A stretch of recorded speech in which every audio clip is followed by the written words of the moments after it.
Kasus dugaan pembunuhan Brigadir Yosua Huta Barat di rumah ex-Kadif Propam Polri Irjen Verdi Sambo kembali memasuki babak baru. Hanya 3 hari setelah menyandang status tersangka, Barada Richard Eliezer alias Barada E kini bersedia menjadi justice collaborator untuk membantu aparat membongkar kasus ini.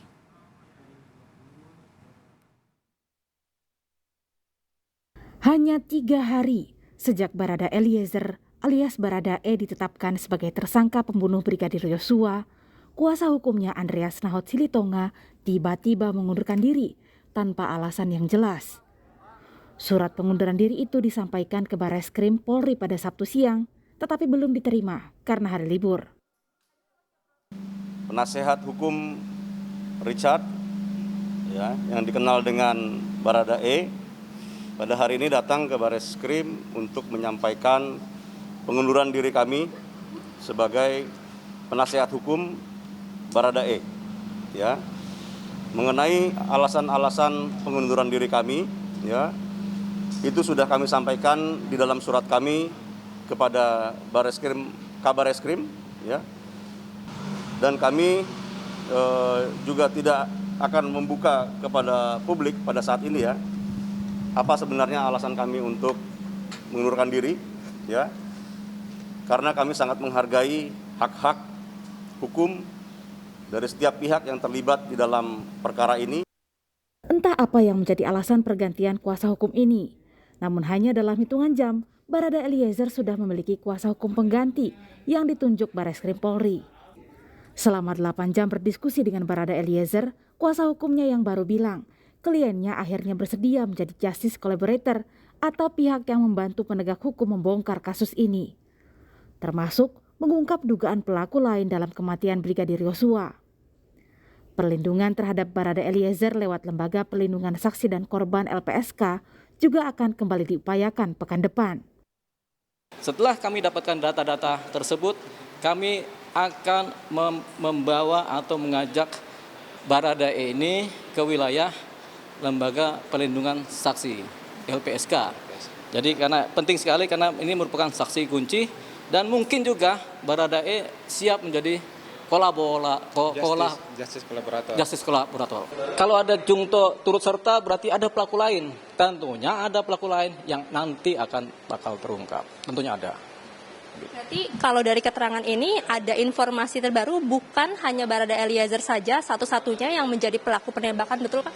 Jawabnya kira-kira begitu. Barada Eliezer, tersangka penembak Brigadir Yosua di rumah Irjen Verdi Sambo, menyimpan informasi kunci kematian rekan sesama ajudannya. Sebelumnya, Lembaga Perlindungan Saksi dan Korban sempat membuka pengakuan Barada Eliezer saat pemeriksaan psikologi. Saat itu, ia merasa tak menyesal telah menembak Brigadir Yosua. Saya mendengar itu tidak ada penyesalan, itu yang pertama.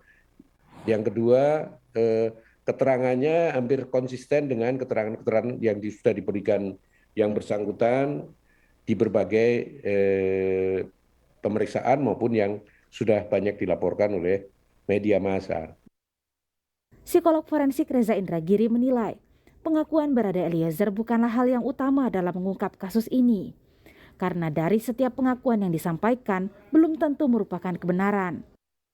Ada 3 jenis false confession, ada 3 jenis pengakuan yang keliru. Mulai dari pengakuan keliru yang diberikan secara sukarela, mungkin karena kecintaan, loyalitas, bentuk pengabdian. Intinya tidak ada paksaan, tapi inisiatif sepenuhnya dari bersangkutan untuk menyampaikan pengakuan yang keliru. Tipe yang kedua adalah yang disebut sebagai coerced false confession. Seseorang memberikan pengakuan keliru karena berada di bawah tekanan. Dan yang ketiga adalah internalized false confession. Seseorang memberikan pengakuan keliru tanpa sadar bahwa apa yang dia sampaikan adalah kekeliruan. Kenapa? Karena informasi yang keliru sudah masuk sedemikian dalam ke proses berpikirnya sampai pada sebuah titik ketika orang tersebut tidak lagi bisa membedakan mana imajinasi dan mana realitas. Jangan andalkan pengakuan. Proses pemeriksaan, proses interogasi tidak harus dilakukan lama-lama untuk mengorek pengakuan, tapi utamakan pembuktian.